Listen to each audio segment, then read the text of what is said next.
Mr. David, you are highly welcome. May God bless you.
Good evening, and you are highly welcome.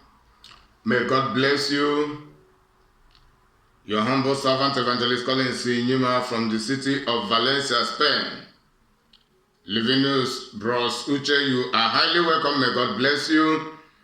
Greeting in the name of the Lord of the universe, the Jesus of the universe, not Europe-made Jesus Christ, not made in Asia, not made in America, not made in Canada, not made in any other part of the world, but Jesus of the universe, who descended from heaven and landed in Israel for salvation of all humanity.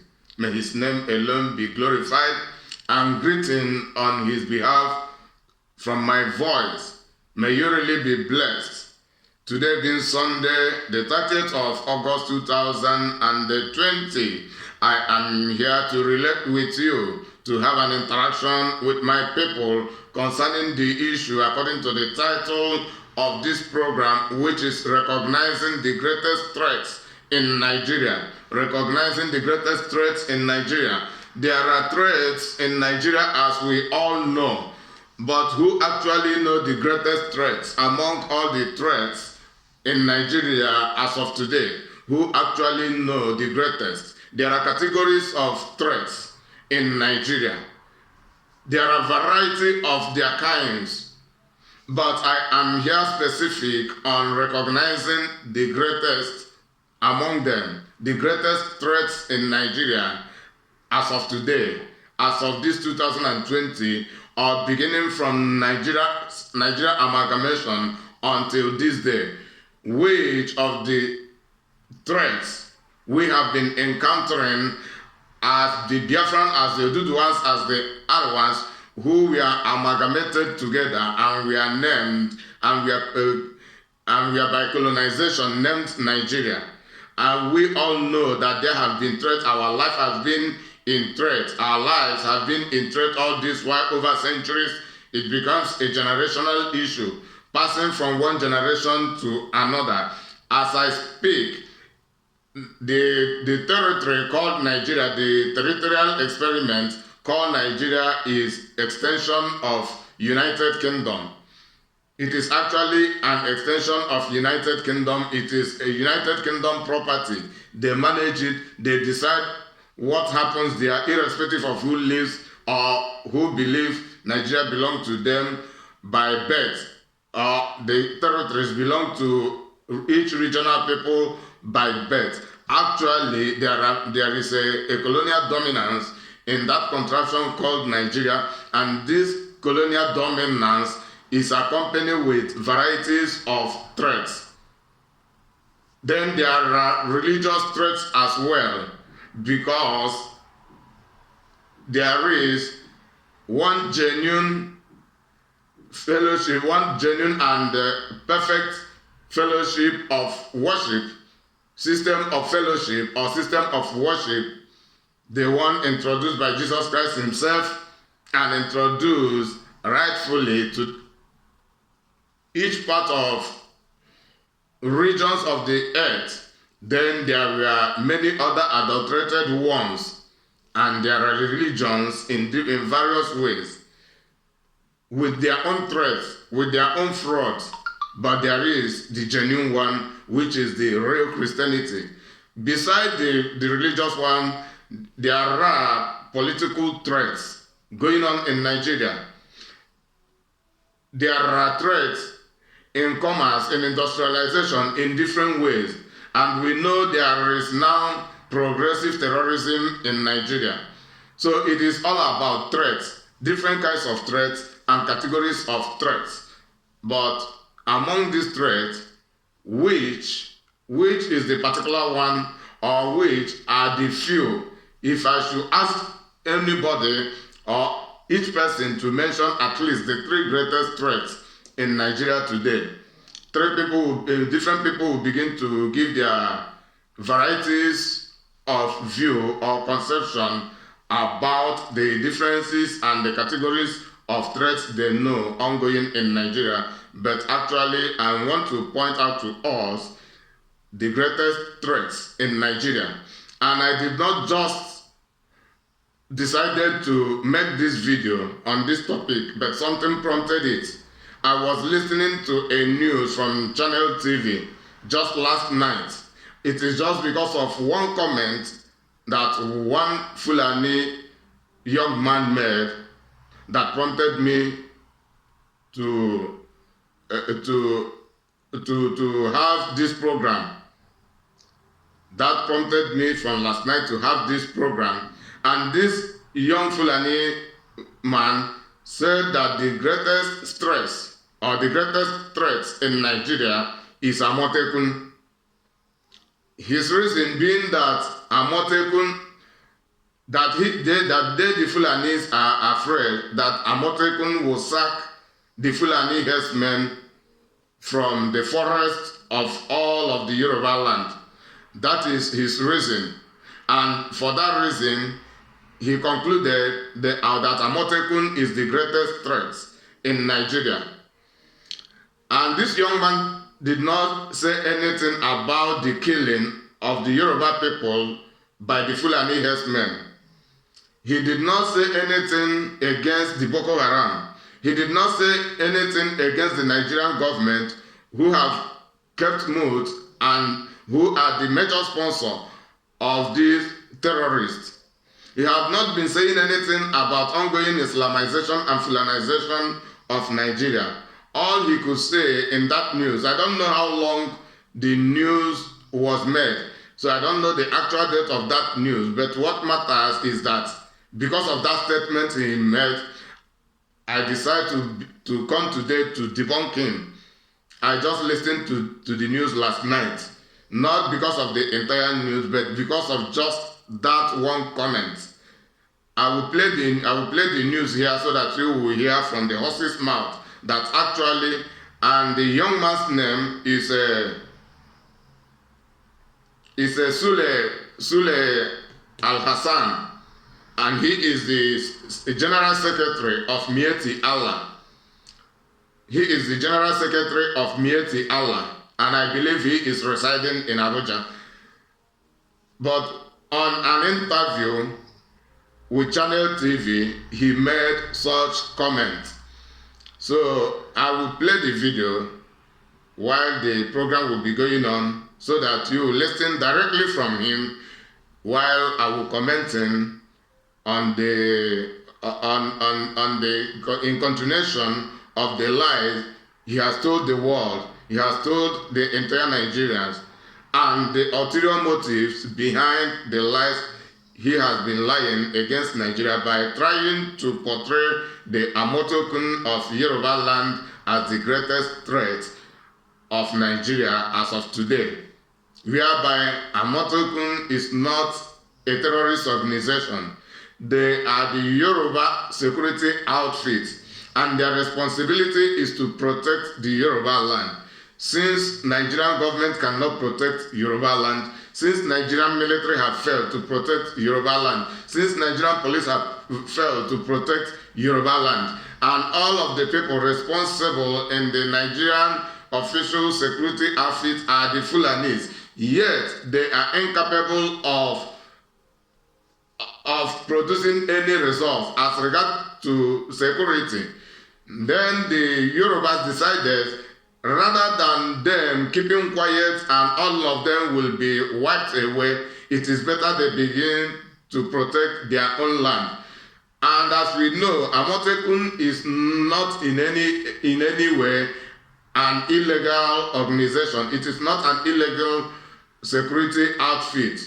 It is a self-defense security outfit. They are not terrorist organization. They have not been bombing people unreasonably. They have not been butchering people just like the Mieti Allah, just like the Fulani herdsmen, just like Boko Haram, just like Nigerian police shoot people every here and there, just like the army intimidate people. The Amotekun have not been committing any of these offenses, but they only prepare themselves for self-defense. Should in case they will be attacked, by any terrorist. Now, the General Secretary of Mieti Allah is now claiming that Amotekun is the greatest threat in Nigeria as of today.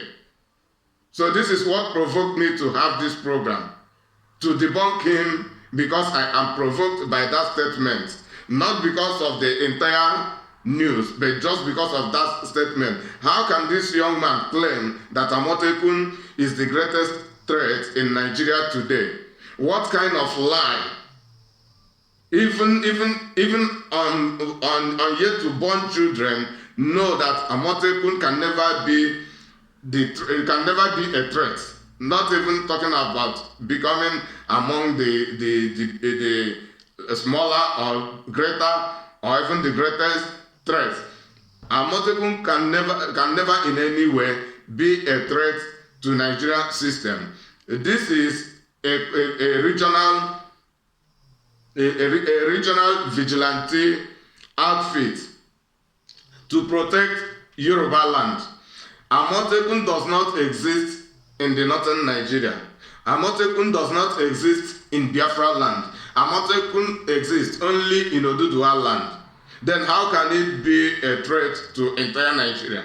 And it is because Oduduwa land is not safe. Oduduwa forest is not safe. Oduduwa forest is where the Mietiala, the Boko Haram, all of the terrorist organization owned by Fulanis camp. That is where they camp. That from there they lay their ambush. From there they engage in attack, in kidnapping, in abducting of people, in their rape, in destruction of people's farmland, and the killing of people as we have been hearing, killing in Biafra land, killing in Oduduwa land, killing in Southern Kaduna, killing in other parts of Middle Belt, killing in Edo State, killing in different places. And only the Fulanis are the people killing. This young man did not say anything about all of the mayhem being executed by the Fulanis. Now he is alleging Amotekun to be the greatest threat in Nigeria. And to be frank with you, Amotekun is not in any way a threat, not to talk of being the greatest threat. And that is the reason I want to tell us exactly what are the greatest threats in Nigeria. Upon all these things we have been teaching these half-educated Nigerians, PhD holders, secretary in different offices, secretary of different organizations. They cannot even reason well, and they cannot even understand simple English. What is a threat? Then what is the meaning of threat? Then if he can actually understand the meaning of the word threat, he will also understand that Amotekun is in no way a threat to Nigerian community. And it may be he said it out of ignorance, or he said it out of sentiment, or he said it as a terrorist, in a form of a terrorist language. Whichever way, he said it. And this is the reason I am making this video. If he does not know, or if Nigerians do not know the greatest threats in Nigeria, from here they will know what and who are the greatest threats in Nigeria as of today. May God bless you as you keep on listening. Your humble servant, Evangelist Collins Sinyuma, all the way from Valencia City of Spain. Greeting once again in the name of the Lord Jesus Christ. May you really be blessed. And today is Sunday 30th, 2020, and the time here in Valencia is 5:22 p.m. 5:22 in the evening. Good evening from Valencia. Good night, good afternoon, and good morning, depending on where you are listening and when some other people will be coming across this video. The utmost good thing there is my good intention to salute you and for you to be blessed in the name of the Lord Jesus Christ. Amen. Ancient of days, I bless your holy name. Take control of this program. To your name be the glory and for the benefit of all humanity in the mighty name of Jesus Christ. Amen. So I want to play the news. I want to play the news from my phone, from my handset. Then I want to play the news so that you listen a little while. I will first of all play it between. The news is a 28 minutes news, 27 and a half minutes news, but I will play like the first 6 minutes before I will continue. Just listen attentively. Now, the Amotek proposal, of course, you are not unaware of all of the reactions that have trailed the launch of the security network in South Nigeria, codenamed Amotek. To have this conversation, we have with us here the President's Center for the Rule of Law, Olasupo Ojo, here in Lagos. So with them they have the president of the law, a Yoruba man whose name he just called, but I cannot actually call the name, and the name is not written here.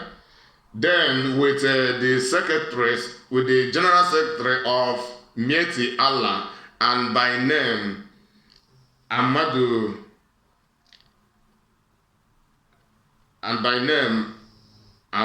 Al-Hassan. Keep on listening.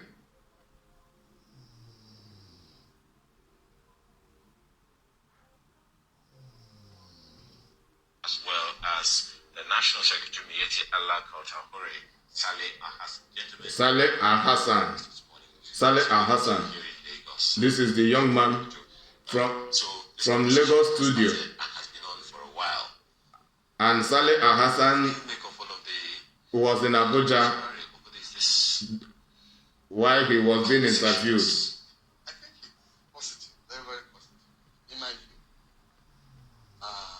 it's another opportunity for all well-meaning Nigerians to pick their magnifying glass and X-ray Nigeria once again. It's another opportunity not only to examine the security network and system in Nigeria,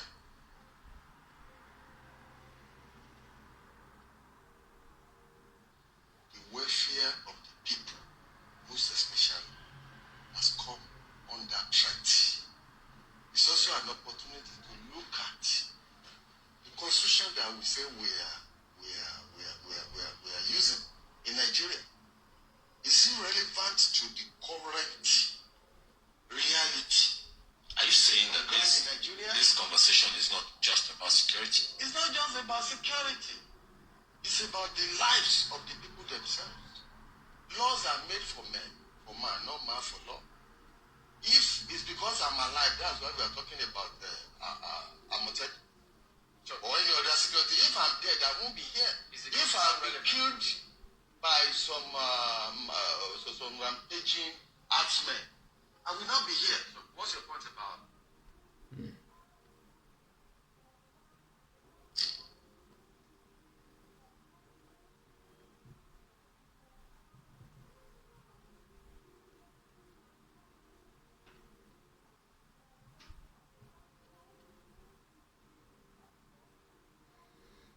According to the topic of the news, some people give it different topic, but from where I am listening, it said, we will never allow Yoruba to become president if they fail to abandon Amotekun, Mieti Allah. Did you hear that part, or it doesn't make any sense? Yes, the governor of Ekiti coming from the civil society background, we are essentially very disappointed with him. It has allowed political ambition to cloud his sense of reasoning.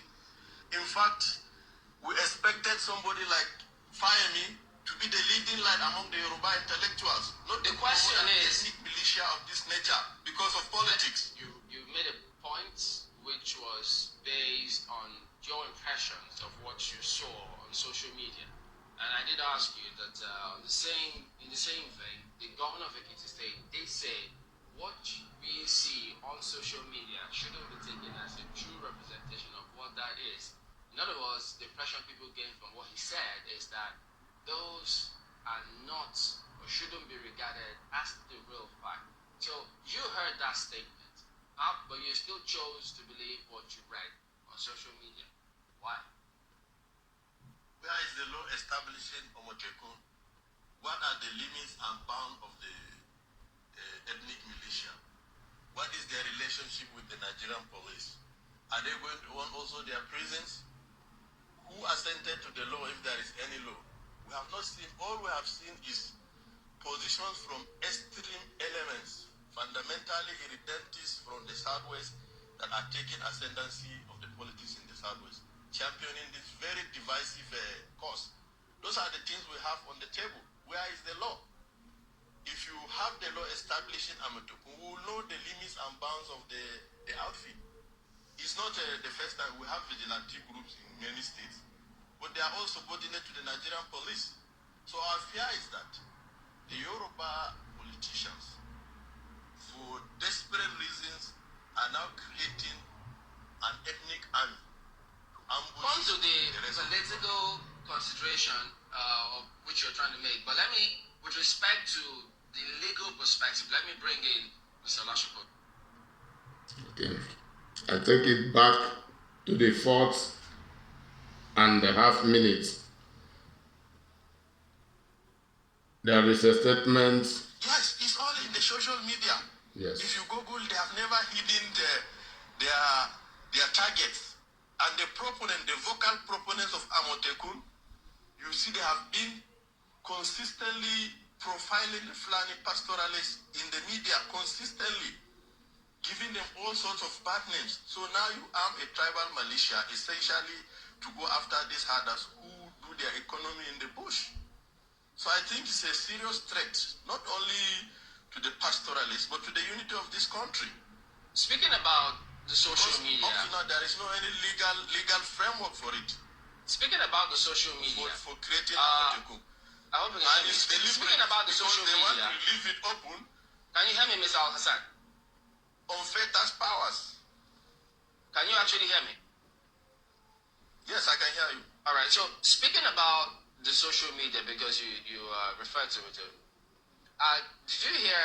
I'm not sure if you did. I'm just asking. Did you hear the governor of Ekiti State? I think he said at some point that there's been several misrepresentation of what this means in social media in order to give this a bad name, in order to kill it. Did you hear that part, or it doesn't make any sense? Yes. The governor of Ekiti, coming from the civil society background, we are essentially very disappointed with him. He has allowed political ambition to cloud his sense of reasoning. In fact, we expected somebody like Fayemi to be the leading light among the Yoruba intellectuals. Not the question is ethnic militia of this nature because of politics. You made a point which was based on your impressions of what you saw on social media, and I did ask you that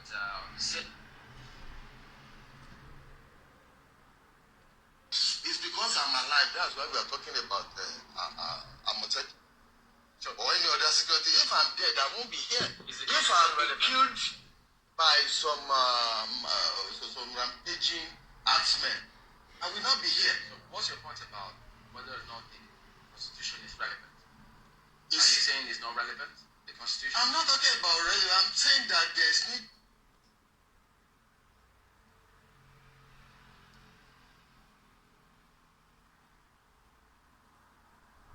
Look, it's an opportunity to now look at that Constitution based on the current reality in Nigeria as at today. In what context would you? In the context of the entire structure, the architecture of Nigeria, the architecture of its security, the architecture of its administration and system of governance, even financial architecture, and revenue architecture, even legislative architecture. Okay, let's the entire exclusive list, concurrent list, the entire constitutional architecture. This issue has just reawakened, and this is an issue that has been discussed since I was in the university. Okay, let's begin. About 30 years ago. Let's have Mr. Alhassan's comment as well. So, Mr. Alhassan, what's your take on all these whole conversations around Amotekun? Why should it be an issue? I think for us, Amotekun, that is the Yoruba tribal militia, is one of the greatest threats to democracy now we have in place. Do you hear him? That Amotekun, which he tags a Yoruba tribal militia, is one of the greatest threats.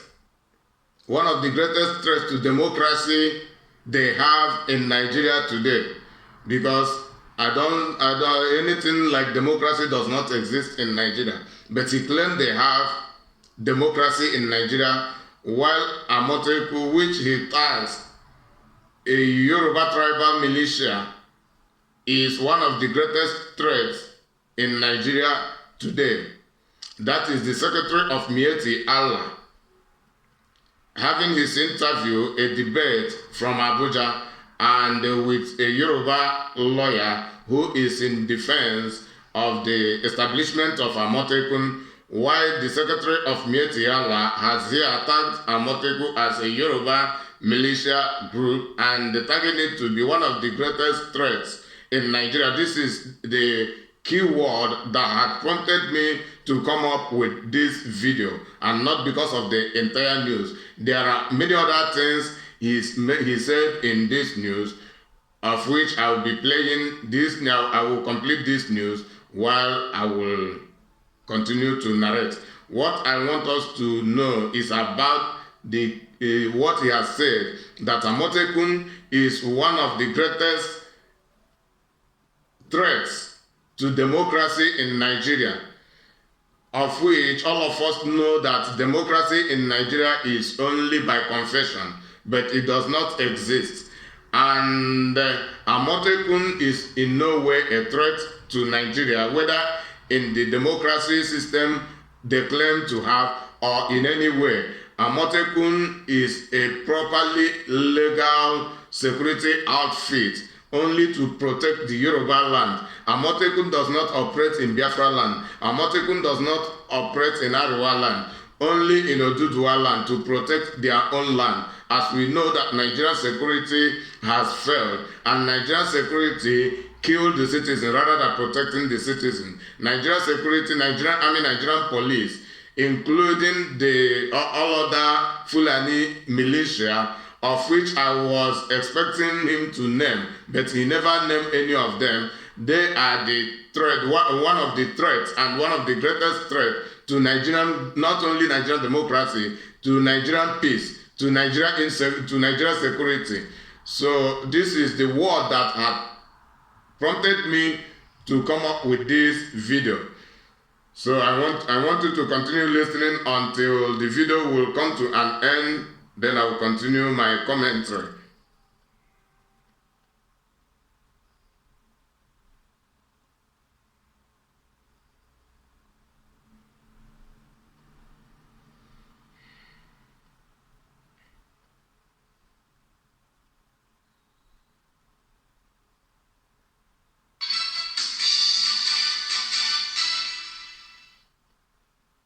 So there you go. Debate goes on. In the manner I was speaking. We've got Mr. Yinka Oduma.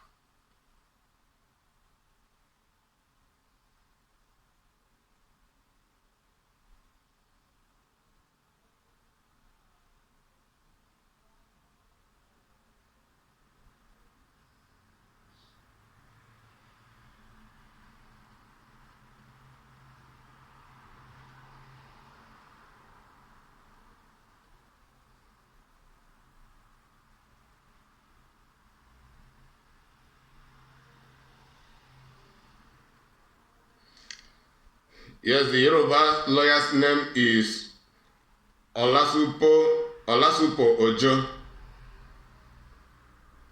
His name is Olasupo Ojo. This choice of words. You know, we are civilized here. We try to allow things to go. Not that we also don't have other characters that they have, but education has made us to be very civil in whatever we do, in whatever we say, in our approach. So if we decide to put our cart before the horse, it's our right to put it before the horse. And at any time, we can then decide to say, okay, horse, change position. We are human beings. We have intelligence. So we are not animals. We are not subject to that Nigerian constitution. We are just demonstrating to them that it is useless, it is stale, it's no longer relevant to the current situation on ground. And the law for Amotekun will come when those in power, the legislature, when they feel now it is necessary. It's even good to allow the people to have a feel. They are feeling the pulse of the people. They will then know whether the people are against it or not. And when they know the people are not against it, then it will be easy to pass those laws. Right. So let's just go to Mr. Alhassan in Abuja and get him to also weigh into this. So Mr. Ojo has given the example of HISPA, for example. He talked about the civilian JTF. He even brought the civil defense into this analogy, comparing that with what is happening right now. And I'd like to also add this to it, what Governor Akiri Bello of Ondo State said, in response to some of these issues that have been coming up. He says that it is pertinent to say that the ongoing discourse on the issue of Amotekun must not be misguidedly used as a platform to ventilate personal or group views aimed at oiling primordial sentiment and grievances. He went on to say, ethnicizing the current situation is even more helpful. Don't you think that is a danger we're getting into here? Well, let me first clear my colleague in Lagos. HISBA was clearly established by the Kano State Assembly. The board established HISBA under Section 4, clearly spell out the limits and limitation of the operation of HISBA, which is supposed to subordinate itself to the Nigerian police. That is clearly different from what you have now as Amotekun, claiming that they have to establish an ethnic militia before bringing.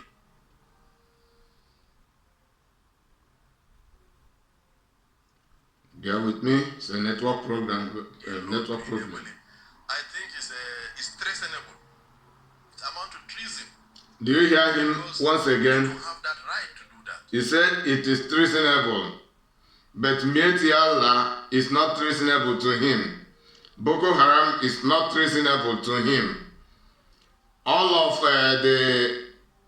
the Fulani and other northern part vigilante groups are not treasonable to him, to the entire Fulani, to Mieti Allah. The killing of innocent Nigerians by Nigerian army and Nigerian police is not reasonable to him. To him, the establishment of Amotekun and their operation is treasonable. So I want us to know for real that this young man is being sent to come and say what he is saying. This is what they have discussed among the Fulani community, and he is here by voicing them out. And we know what happened just in Lagos in the last election. Lagos were before you go on, denied voting. If you And can they hear were me, even treated to throw them into a lagoon. So, if you can hear me, just one thing I need to clear before you go on. ethnic militia. You have time and again called it What do you think will ethnic. happen? I'm having a network disconnection, so I have paused it while the camera is ongoing. The Facebook Live is having a network program, so in a very short while it has reconnected. So Militia. I Just a continue. moment. You have time and again called it an ethnic militia, but then we asked that what proof do you have? And you mentioned social media, and I'm sure you've heard about fake news and how they. Do you hear the question? The interviewer asked him, if you call Amotekun a tribal militia, what proof does he have to authenticate his claim? What proves that Amotekun is a Yoruba tribal militia? He claimed but has no proof to authenticate his claim, meaning that his claim is a total lie. Can be put on social media just to sway opinion. So do you have any proof whatsoever that you can hold on to that you call Is this there an any ethnic ethnic militia? group inside? Is there any ethnic group inside Amotekun? It's purely a Yoruba ethnic militia. And the earlier we stem the monster, the better for this country. So are you saying you If don't they have want any proof restructuring, the whatsoever debate to should be on back that claim? restructuring. Are you saying you don't understand? have Not any to proof come from the whatsoever? back door. In fact, it's a cowardly approach to the debate on restructuring. I need to get your response on this. Structuring. Are you saying you don't have any proof whatsoever to back why you're calling it an ethnic militia? You know, there are proofs. It's evident. We have seen them. We have seen their behavior. Are they no OPC in another name? We have seen their killings during the time of Obasanjo.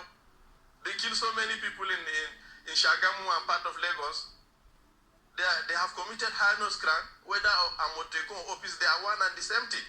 And what we are saying clearly that we, the pastoralists, will not allow an ethnic militia that have clear agenda to stop us from our economic activity, clearly stating that they are going after the Fulani pastoralists and we will sit by and That they will not allow any ethnic or tribal militia to stop them from their economic activity, to stop the Fulani herdsmen from occupying people's forests by force. That Mieti, they will not allow Amotekun to stop Mieti Allah, to stop Boko Haram, to stop Nigerian police from killing, from invading people's community, from Fulani herdsmen, from Fulani Boko Haram members invading people's community, getting into their forest, building their settlements in people's forests in different locations, that they will not allow anybody to stop them from doing that. That is exactly the Secretary of Mieti Allah is saying. Because in several locations, I have been trying to let us understand that Mieti Allah is a proper terrorist organization, but many people have not actually understand it, while some other people have understand it. So this is to continue to authenticate what I tell you. I don't just come online to say anything I want to say. I say things that really happen. But sometimes when I say things, people do not actually understand it. Sometimes it is only the minority. That is the reason I will keep on speaking. And irrespective of this man's level of education, he does not actually understand what is a terrorist organization and cannot differentiate between terrorist organization and a legal security outfit and a regional security outfit, just like Amotekun, which is a regional or ethnic security outfit officially appointed by the Yoruba leaders, the Yoruba politicians, agreed together to have their ethnic security outfit to protect their land from Fulani herdsmen invasion. It is because this young man is annoying, and this is exactly what they have discussed among the Fulani community. So they are seeing Amotekun as a hindrance from permitting the Fulani herdsmen, Fulani terrorists, and Fulani police and army who collaborate with them from taking over all of the Yoruba land. As I'm talking about Yoruba land, don't forget that Biafra land is also occupied by the Fulanis.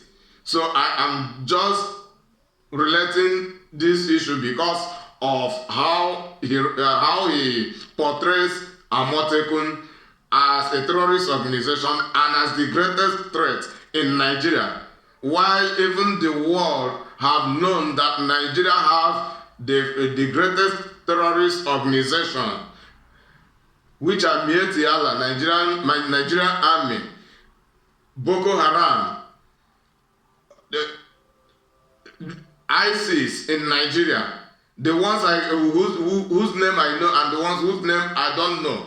They have the deadliest terrorist organization. Even the world knows this. And this young man is not saying anything about this. None of the Fulani terrorist organization he regards to be among the greatest threats of Nigerian democracy. Nigerian government is a Fulani terrorist government. So when you are talking about Fulani terrorist organization, you should also be including Nigerian government. Don't forget that. And the failure to include Nigerian government among the Fulani terrorist organization is the failure to recognize the source of the trouble we are having in Nigeria, because the Nigerian government is the major sponsor of all the trouble going on in Nigeria as of today, as I speak.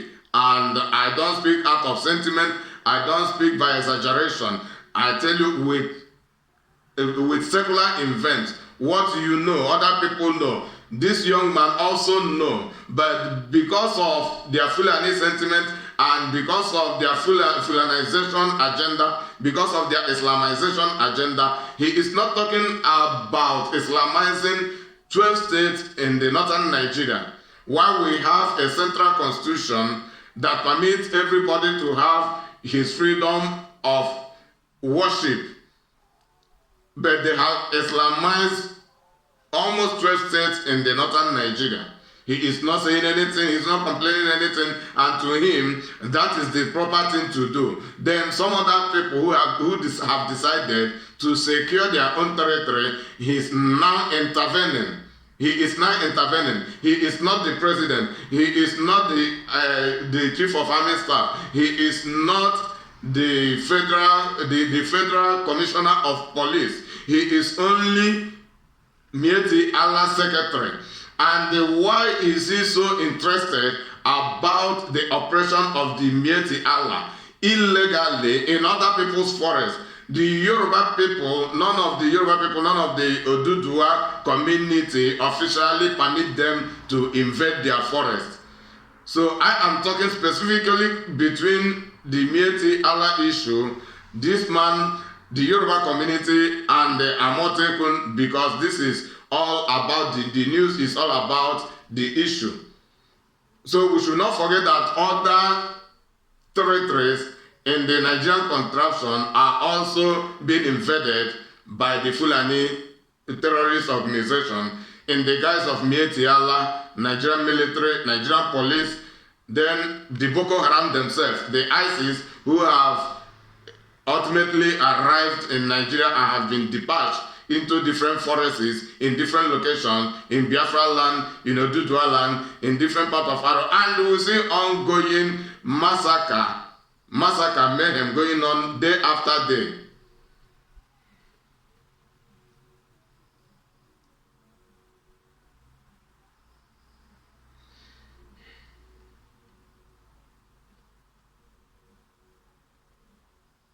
Jack Tans, you are welcome.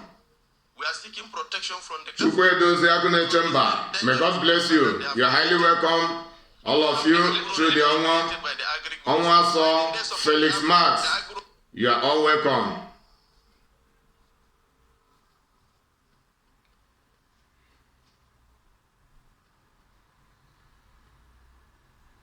Rangers, if they are going to protect farms, what is their contribution to the Nigerian police? So this ethnic militia should not be allowed to function. Because if you do that, He is asking if Amotekun should go and protect farmland in Yoruba land, not in Fulani land. What is their contribution to the Nigerian police? Then, if I will ask him, or if I may ask, if anybody can answer on his behalf, what is the contribution of the Fulani herdsmen who illegally invade other people's farmland, destroying their farm crops, raping their sisters, raping their mothers, then killing when being challenged by anybody they kill? Then what is the contribution of the Fulani to the Nigerian security? And he is claiming that Amotekun should not be allowed to exist. But he is not complaining anything against the Fulani herdsmen who operate illegally, destroying people's farmland, causing mayhem, killing, and annihilating communities. nationality have a right to create their own ethnic militia. Okay, Mr. Hassan, there is this information in the public domain, and I don't know if you are aware of it. Yes, the Kano State Hisbah Corps was established by the state government in 2003 to enforce Sharia law, but it was an institutionalization of. Do you hear the question the lawyer asked, the interviewer asked him, that Hisbah was established by the northern community to promote Sharia law? He is not complaining anything about it. Formally, privately maintained Hisbah security units, which were not legal at the time. So in which way then do you think that, from what, if we are to take what Mr. Ojo said, that the law backing some of these things may come at a later date? Is there anything wrong in that? No, there is fundamentalities. People already, the Amotiku, you see them carrying arms in a very primitive fashion, wearing all kind of charms, threatening. Reference the existence of Hisbah units before it became an official, a legal body. Reference that. No, but clearly there is a board established Hisbah. The limits and bounds of Hisbah was clearly stated that despite that, the government of President Olusegun Obasanjo, through the Inspector General of Police then, Sunday Hindiro, still declared Hisbah illegal. And even the leaders of Hisbah, Malam Chidi, was arrested and his deputy. So the government must take decisive steps. Government should not allow very irresponsible ethnic irredentists to destabilize this country. Please, Mr. Hassan, we are trying to have a fine conversation. Mr. Hassan, one moment. Mr. Hassan, one moment. We're trying to have a reasonable conversation so that the people who are watching and listening can learn. Kindly choose these words carefully, because people out there may not understand, the perspective with which you are saying, and whatever you are saying may be taken out of context. But let's bring this back to Mr. Ojo. Well, apparently from his reaction, it seems that some people have fears, have concerns about the establishment of Amoteco. Is there do you think the conversation has been put out there strongly enough for people to understand that there should be no reason to fear? You see, this is one of the reasons why the governors in this part of Nigeria has been warning people not to exercise this. Listening to my friend, Mr. Hassan, is actually coming from another dimension entirely. He has technicized it, and he has also looked at it, he has commercialized it too. He's looking at his own economy, vis-a-vis the security of the lives and properties of the people in the Southwest. Do you hear the response from this Yoruba lawyer, Ojo? Mr. Ojo? The Mieti Allah secretary is just interested in the economic interest of the Fulanis, and this is economic dominance. And in the process of pushing, but at all costs, the economic interest of the Fulanis also sabotage the economy of the southwest Nigeria, which is the Oduduwa land, by invading their communities, invading their forests, occupying their territory without permitting people to operate freely in their own land, destroying people's farmland, killing, sabotaging, economic sabotage. This is destroying other people's economic avenues to enrich themselves more and more. This is a movement to hijacking economic avenue, the avenues of the entire Oduduwa community by the Fulanis. And this is exactly the response from the Oduduwa lawyer, Mr. Ojo, to their interviewer. And at times, when I view the fact that I'm in Nigeria, I question it. I say, am I in Nigeria? And I conclude I'm not. Why? Because I can't imagine. Do you hear him? He is even regretting being a Nigerian, because there is nothing very satisfactory about the existence of Nigeria.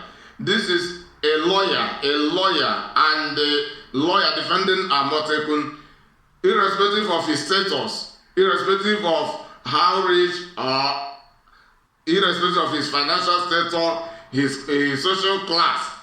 He is even regretting of being a Nigerian because of what is happening.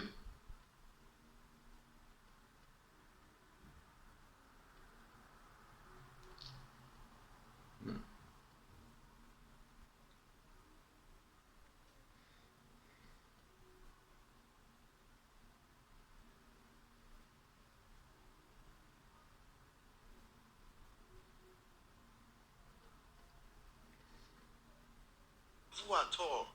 We are far from each other. The gap is so wide.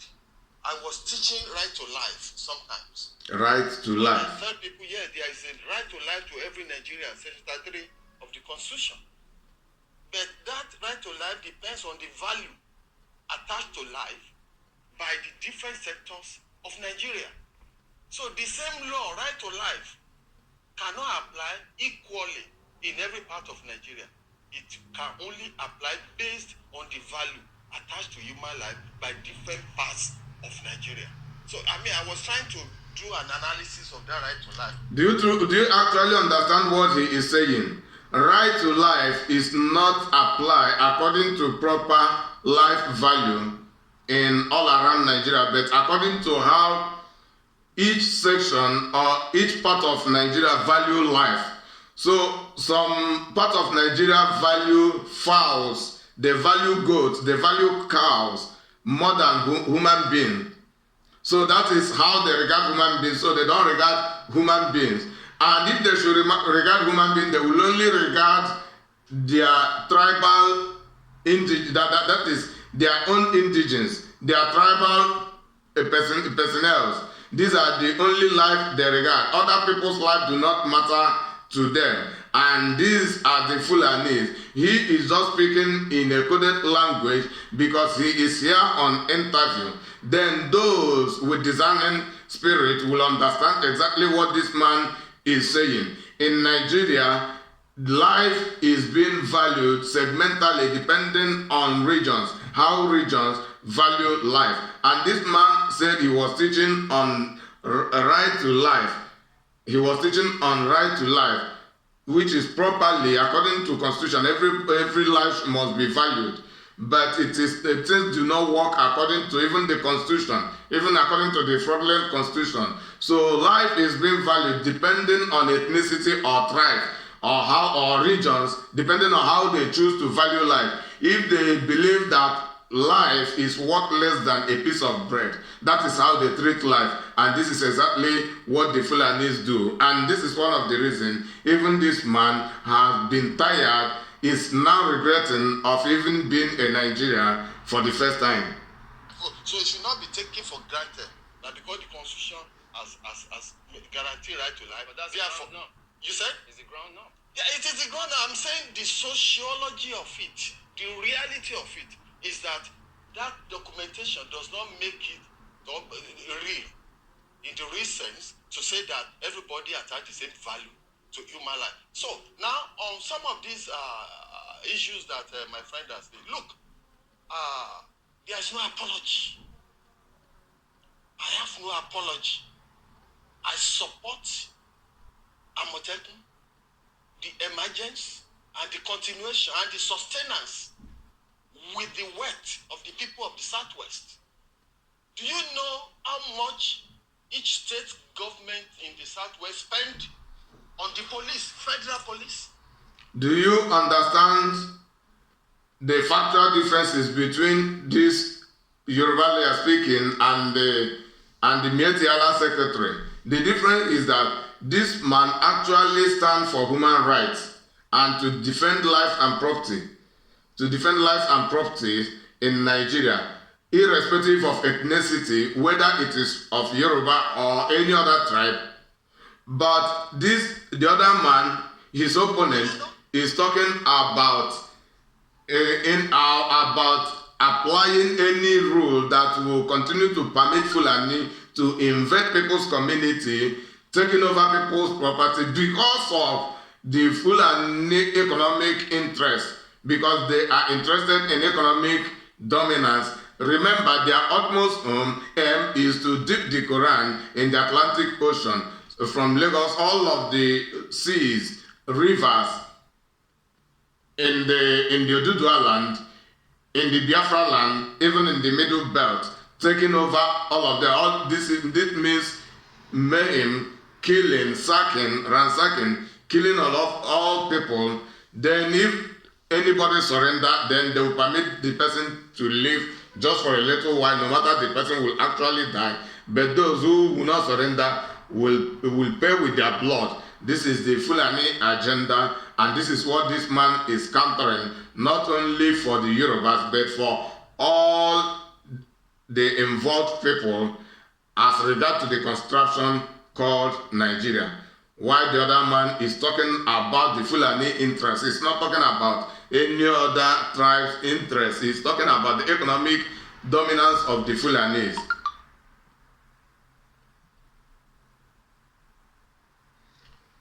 So the video will end in a very short while. Then I will summarize. You're highly welcome, Precious Martin. Emeka Mekoma, you are highly welcome. May God bless you. As you can see, the interaction is about the greatest threats in Nigeria. Billions of naira. And if you check the constitution, police is not even in the concurrent list. But different state governments across the country spend money on police. Yes, I'm telling you, all those money being spent, they are illegal.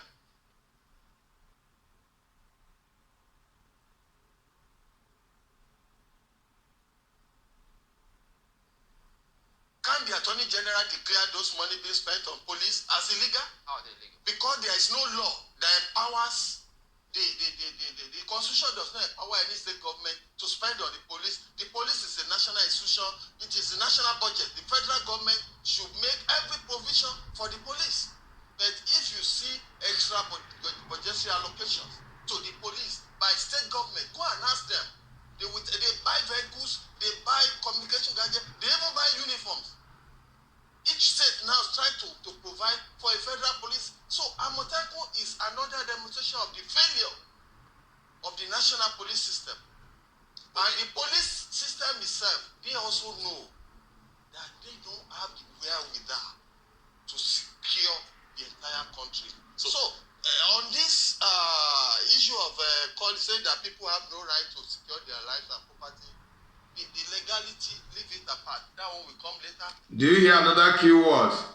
According to Hassan's statement, he is claiming that people have no right to secure their lives and their properties. And this is exactly what this Yoruba lawyer is countering, but that people have the right, and it is constitutional everywhere in the world, including even in the Nigeria fraudulent constitution, that the citizens have the right to protect their land, to protect all of their property, and to protect themselves from danger. And the Nigerian security, the official security, which is the police, have failed, and Nigerian government is not doing anything to ensure that the lives and properties of the indigenous Nigerian is safe. So the people have to protect themselves in their own territory. They have not invaded any of the Fulani land. The Oduduwas have not invaded any of the Biafran land. They are only protecting their own territory. Then how is that a threat to only the Fulanis and not to other involved Nigerians?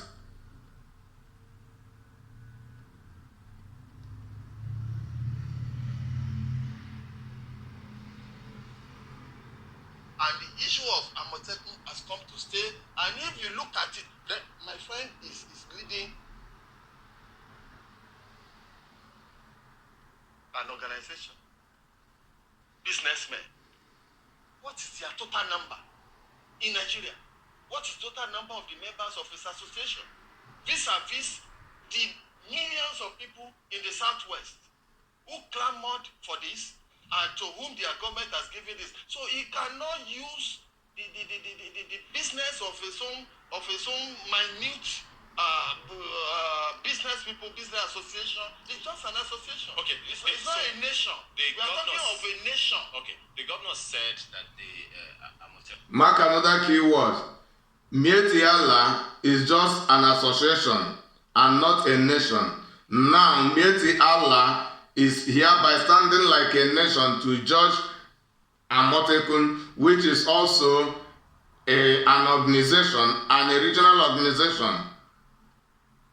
And Mieti Allah is just a business organization. A business organization. Why this is a security outfit, which include protection of all of the businesses in Oduduwa land, and being appointed by the Oduduwa leaders. The Mieti Allah is just a business organization because there are many other Fulanis who have different occupation apart from cattle rearing. Mieti Allah are those, the cattle rearers and the cattle traders. These are the only two group of people who are the supposedly Mieti Allah trying to influence entire Oduduwa land. Not to talk of Biafra land, not to talk of other people, to influence an entire tribe just because of their cattle rearing and their cattle trade, of which those land should be the people deciding where they should go and where they should not go. If they will be given any portion to be marketing their cattle, the Oduduwas are the people responsible to decide where they should stay to market their cattle or where they should not stay to market their cattle, where they should enter and where they should not enter. That is how things are properly to be done. And this is exactly what is Amotekun is trying to correct, because the Nigerian security outfit, which is the police, the military, and the Nigerian government herself have failed to accomplish. So the Amotekun is actually taking the responsibility that should be to the government, which the government have failed. In this regard, the Nigerian government and all Nigerians should be hailing Amotekun for taking responsibility which the government that belong to the government, but as a result of failure of the government, and Amotekun spend their own money to fund this responsibility for safety of properties and life of humanity, including life of other animals as well.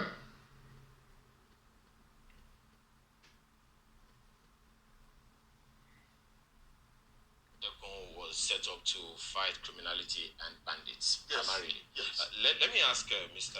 Hassan. Here the purpose. You are aware Amotekun governors established to fight criminality and bandits. bandits and criminals. In what way does that describe members of your association? Well, banditry and criminality should be fought decisively. But the point we are trying to make is that Nigerians should not be oblivious of the intention of the promoters of Amotekun. We have been following No, them. that's not the question, Mr. Hassan. Let's For the stick past with it. months. Exactly what Hassan is saying that Nigeria should not do is exactly what Nigeria is supposed to do. To support Amotekun, to promote Amotekun, and to promote all other regional security outfits. Stick with the question. Mr. Hassan, let's stick with the question. Are your members, are you confirming, are you saying that the people who have been called cattle rustlers, who have been attacking people's farms, are you saying that some of them are your members? No, our members. He never knew when he complicated himself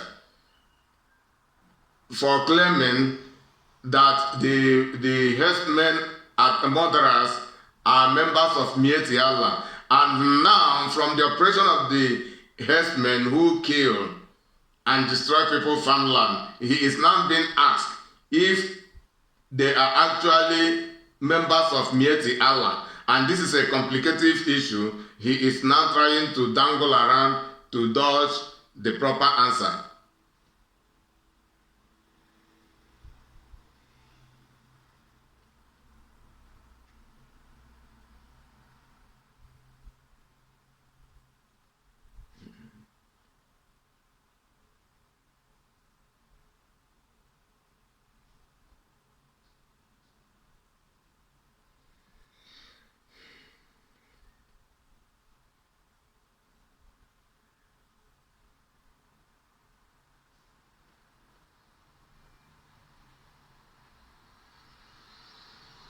association. It's just an association. Okay, It's not a nation. We are talking of a nation. Okay, the governor said that the Amotekun was set up to fight criminality and bandits. Yes. Primarily. Yes. Let me ask Mr. Hassan. So you are aware what the governor said, that Amotekun is to combat bandits and criminals. In what way does that describe members of your association? Well, banditry and criminality should be fought decisively. But the point we are trying to make is that Nigerians should not be oblivious of the intention of the promoters of Amotekun. We have been following No, them. that's not the question, Mr. Hassan. Let's stick with the question. Mr. Hassan, let's stick with the question. Are your members? Yes. Are you confirming? Are you saying that the people who have been called cattle rustlers, who have been attacking people's farms, are you saying that some of them are your members? No, our members are not cattle rustlers. They are not bandits. But our members carry out their economy in the rural areas of cattle herding. So our fears is that by the time you have this illegal. Do you hear him? Their member carry out their economic responsibility in the rural areas, in people's communities, that is in their cattle markets. He is strategically denying that the cattle rustlers, the cattle rearers, the Fulani herdsmen are not actually their member, but he is also defending them in the same time, because That is our fear. he is about to be tracked down with a question. Okay, just a quick one. Because if you look at some of the vocal proponents of Amotekun, look at their hate speech. Well, pardon me, Somebody like because Femi Fani-Kayode, let me ask that you has this not before go to his page. we wind down Go to on his page and this. see what he is writing. He is deviating from the issue of security and the mayhem being caused by Fulani herdsmen, and now relating it, distracting these people, distracting their attention, diverting them and taking them to issue of hate speech and non-hate speech, which is not supposed to be part of this interview, because he is about to be trapped with a question. About the Fulani people. Just a minute.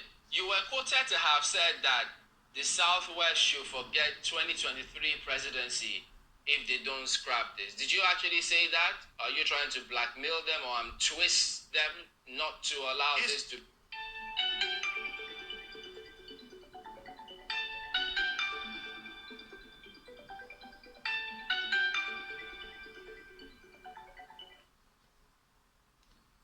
Hello, bro. Adema. Oh, udo. Oh.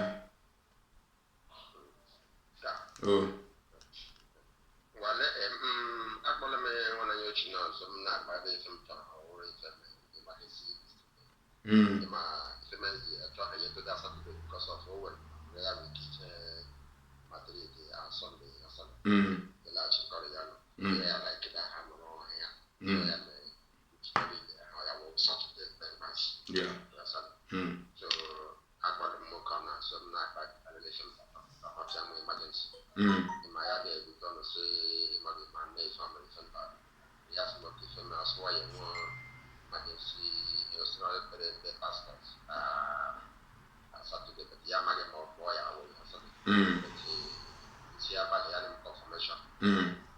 From each year, I want to hear about this year, or that Saturday morning. Okay. So that I mean, the Yamana is actually what to do. Okay. He had some more something. Okay. So that's okay. So many are going out to the Sassan. Okay. Udo. So mgbe ọkpa ya anya mere ife anyị eme. Ngwale. Jisike. Yes, exactly. Okay. Exactly. Oh, Jisike.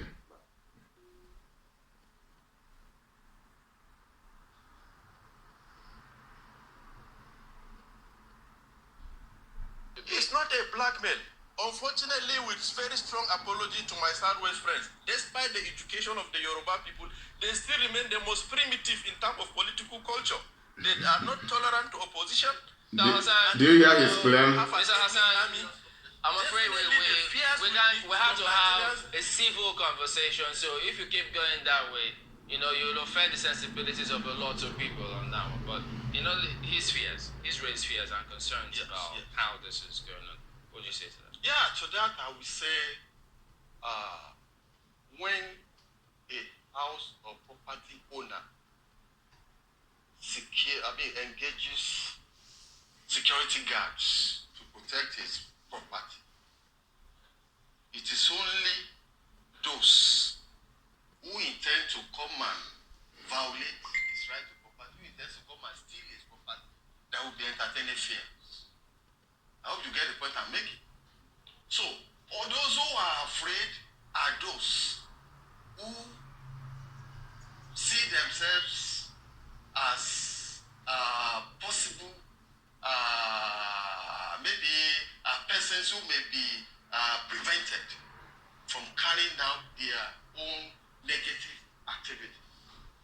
If Amotekun is allowed to stay, but I must say that there is no apology. Like I've said before, Amotekun is the voice of the people. We are not talking about politics here. We are not talking about anybody's economy. We are not talking about anybody's tribe. In fact, part of the aims of Amotekun is even to protect non-Yorubas against any harm. He says no harm at those who are in the...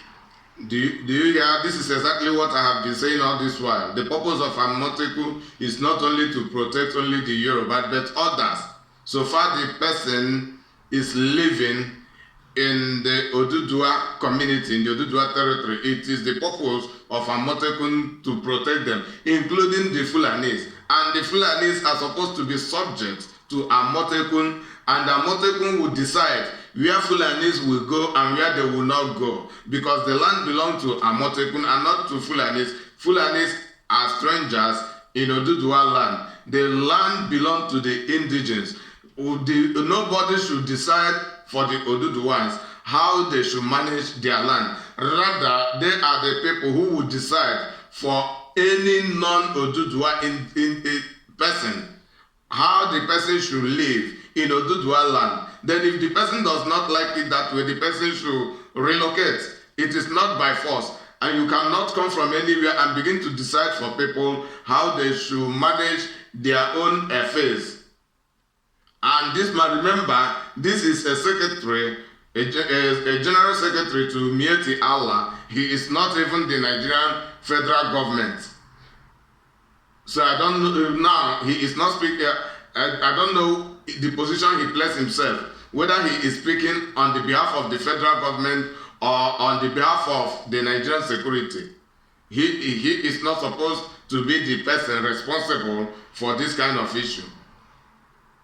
In the southwest, no harm shall befall you. Amotekun is to protect everybody. So I want my friend to go and really sit down and learn more. Now, it's really like to be very simple. We have to end this at this point. Of course, we always have a duty to ensure that we allow civil conversation to go on. That's why we always have to ensure that we don't say things or words that will offend sensibilities of certain people. That's why we always invite all people to come and speak to us. So when they do go beyond that bound, we have our duty to always do that. But gentlemen, Mr. Olashubojo, President, Center for the Rule of Law, and as well as Saleh Al-Hassan, National Secretary, Mieti Allah Katohore. Thank you both for coming on this morning.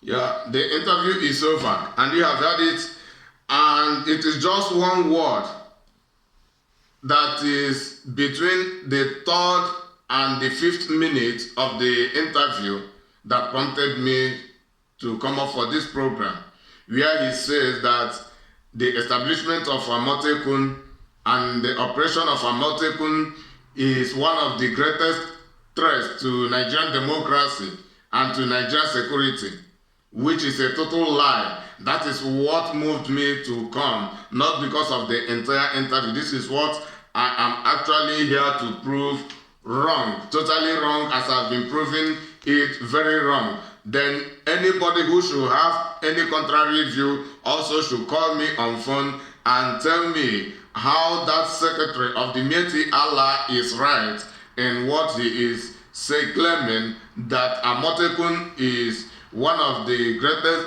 threats to Nigerian security and Nigerian democracy, while the world had known that all of the Fulani terrorist organizations are among the deadliest even the deadliest terrorist organization in the world as of today, and he is in no way condemning them, but condemning Amotekun, who only protect their own territory, who also have the responsibility of protecting all of the people, including the Fulanis in Oduduwa land. So far, they remain loyal. So far, the Fulanis and all other people remain loyal to the law, to the Oduduwa indigenous laws. Then, however, as I've been saying, I have six outlines of the greatest threats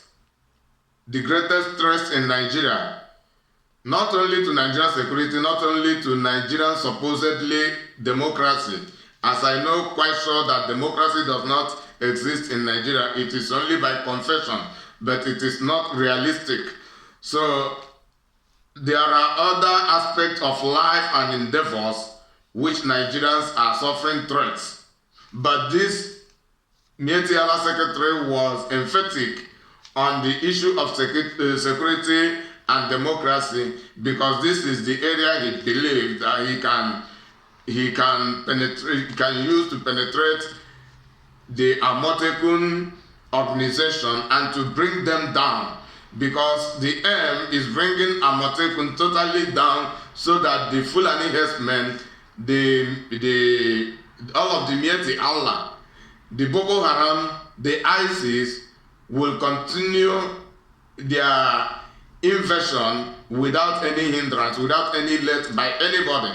This is the greatest ulterior motive behind all of the claim, assertion, and the countermotion by the Mieti Allah National Secretary Hassan. Then it is to correct the confused Fulani-led journalist, the Fulani secretary and Nigerian government over their misconception of the greatest threats in Nigeria. This is one of the purposes of this program, bringing consciousness of Nigerian masses to reality of the greatest threats in Nigeria, because the Nigerian masses will not actually understand what or who are the greatest threats in Nigeria as of today. Then, to remind all Nigerians of their responsibility to alleviate the greatest threats in Nigeria. All Nigerian citizens, including we in diaspora, the home base, everybody are responsible to alleviate these greatest threats in Nigeria. But how can we achieve that when we cannot identify them? This is one of the purposes of making this program, so that we actually identify who or what are the greatest threats to Nigerian peace, to Nigerian security, to Nigerian fraudulent democracy, to Nigerian economy, Nigerian poverty, different ways. If you begin to count them, they are in their tens and hundreds. So I will soon conclude. As soon as I just present the greatest threat in Nigeria, then I will conclude.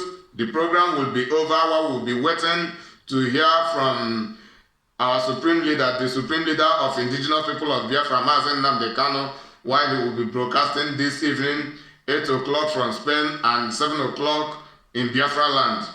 The first one is continual influence of foreign colonists in Nigeria. Continual influence of foreign colonists in Nigeria. This is one of the greatest threats in Nigeria. Continual influence of foreign colonists in Nigeria, because Nigeria remains under colonization until now. This is the area this Fulani secretary, this Mietiala secretary should be touching, and not Amotekun, who only protect their own territory. Continual influence of foreign colonists in Nigeria is one of the greatest threats in Nigeria. Should be in case of those who do not know, and those whose mind will never reflect on this aspect. That is the reason I am here. There are only 6.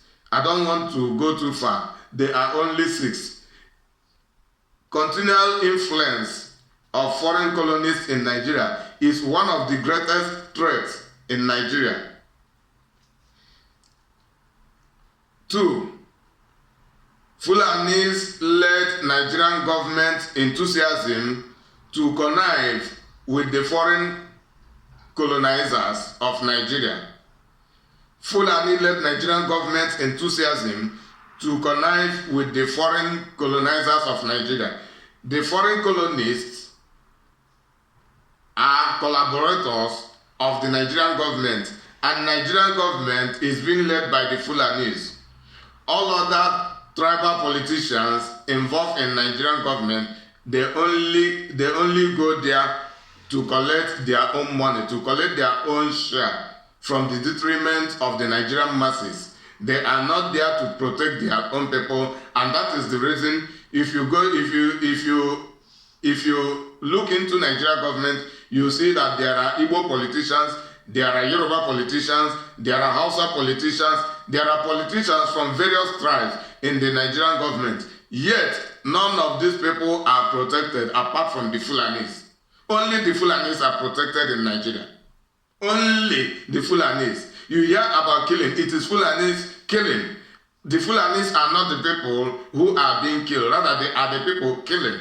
If Fulanis should stop killing in Nigeria, you see that this illegal killing will stop, because they are the only people responsible for it, and they are being funded by the Nigerian government. The foreign colonizers are the people backing them up. The foreign colonizers handed out Nigerian political affairs to Fulanis to hijack it, to seize it for them. Then the Fulanis are the people who manage the colonization under the subject of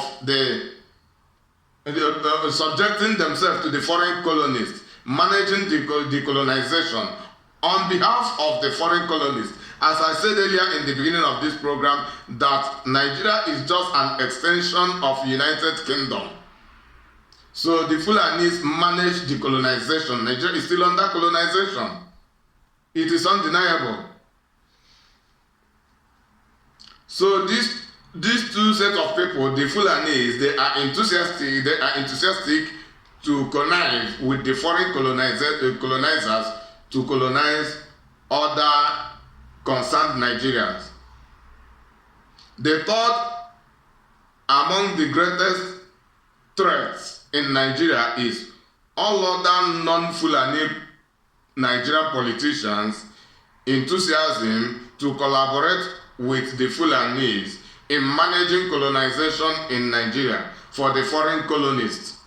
All other non-Fulani Nigerian politicians from all of the tribes who support the Fulanis to manage the same colonization for the foreign colonists. So all of the Nigerian politicians put together are among the greatest threats in Nigeria, and not Amotekun. I'm saying it because of those who do not actually know. And the century will pass while many people can never identify what and who are the greatest threats in Nigeria. This is the reason I am making this video, so that if anybody asks or for any reason we want we want to reflect our mind. What are the greatest threats, the greatest problem, the greatest challenge facing Nigeria? It is these people I am talking about, the foreign colonists, the Fulanis who connive with them, then all of the Nigerian politicians joining together to manage the colonization on behalf of the foreign colonists. Then the fourth set of the greatest threats in Nigeria actually, and not Amotekun, not any other regional security outfit. The fourth among the six I have here is legalization of Fulani terrorism in Nigeria by the Nigerian government. Legalization of Fulani terrorism in Nigeria by the Nigerian government. This is the fourth among the greatest threats we have in Nigeria.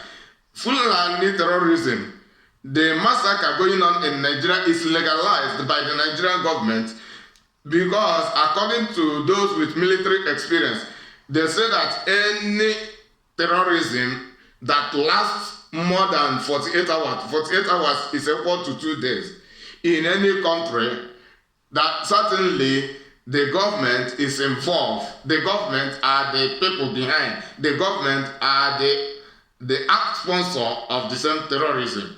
Now, this Fulani terrorism have lasted for years, not only 2 days, for years. And the government have not been able to stop it. Actually, it is being funded by the government. And remember, the government belongs to Fulani. Other ethnic politicians in the Nigerian government, they go there for their selfish interest. They go there to pursue their selfish interest and not to actually represent and protect their people, which is supposed to be their purpose of being elected. Then the fifth among the six greatest threats in Nigeria, the fifth one is willingness of the foreign colonists to promoting Fulani terrorism in Nigeria. The foreign colonists promote Fulani terrorism in Nigeria.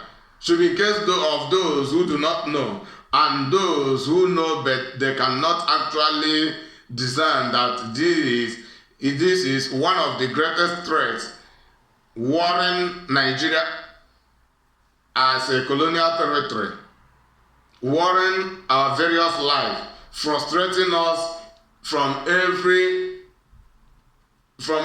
corners of the earth.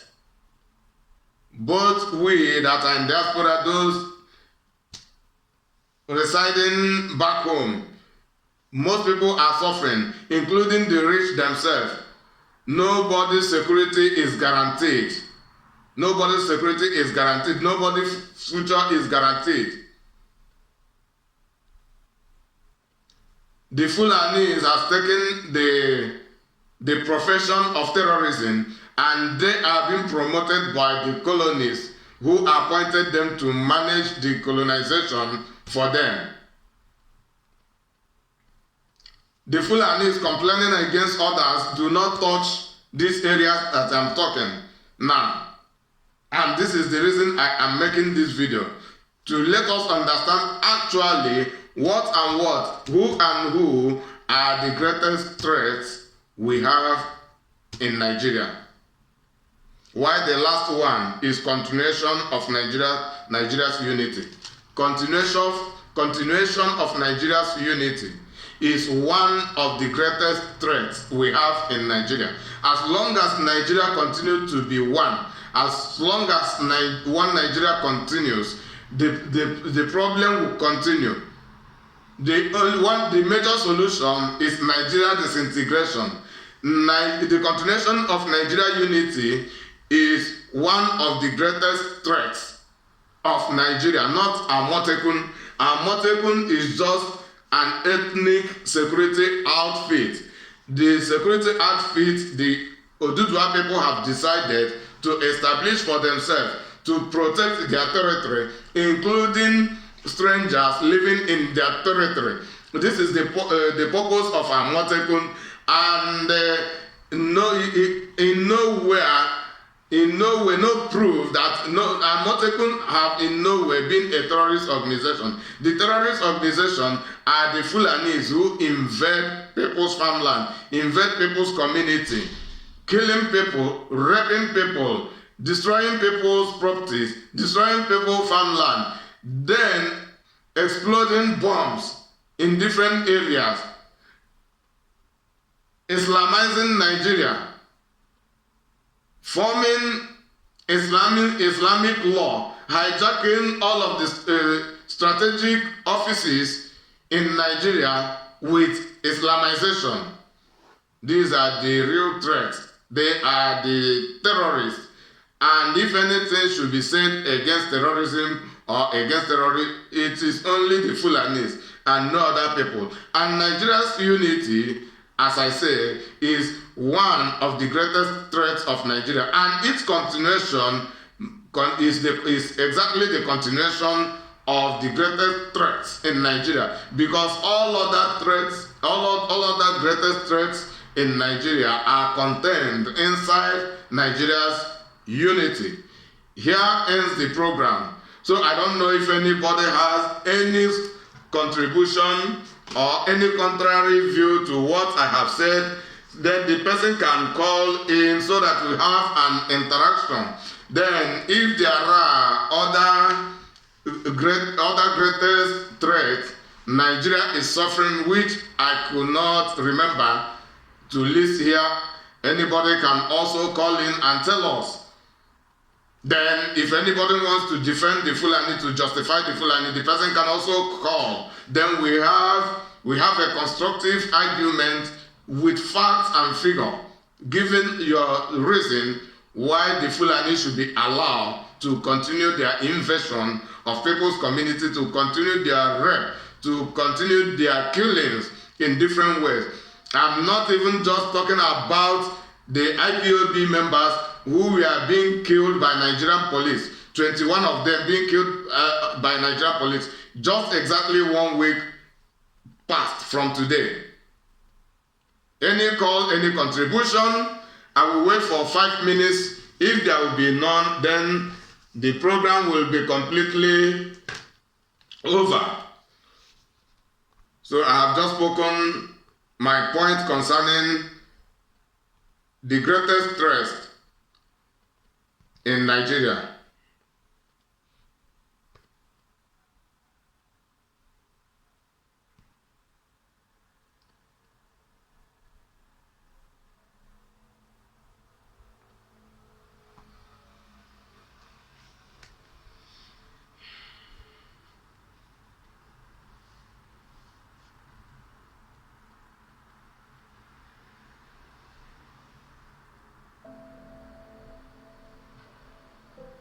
Ese día me reunieron y nos dijeron que íbamos a hacernos cargo.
Abugido, you're highly welcome. You are just joining us. And as we can see, the topic, it is about the greatest threats in Nigeria. So it is quite appalling that majority of Nigerians, including the Nigerian government, the Nigerian politicians, do not actually understand or cannot actually recognize what are the greatest threats in Nigeria. So this is the reason for this program, and it has been concluded. So while playing this song in a very short while, I will end it totally, and we should remember to listen to our Supreme Leader, the Supreme Leader of Indigenous People of Biafra, Mazen Nnamdi Kanu, while they will be broadcasting 7 o'clock according to Biafra time, while it should be 8 o'clock from Spain. So I don't know where you are located.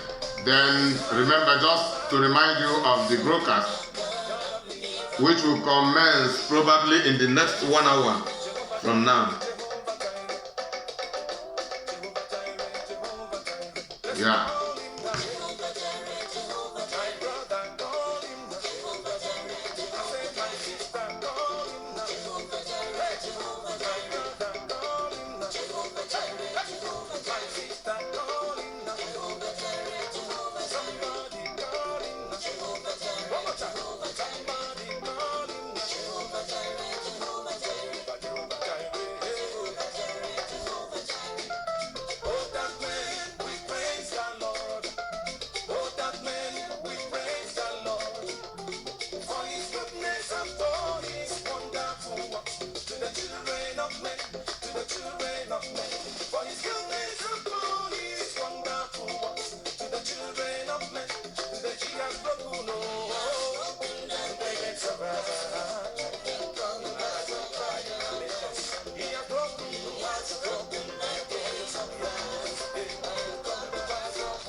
Okay.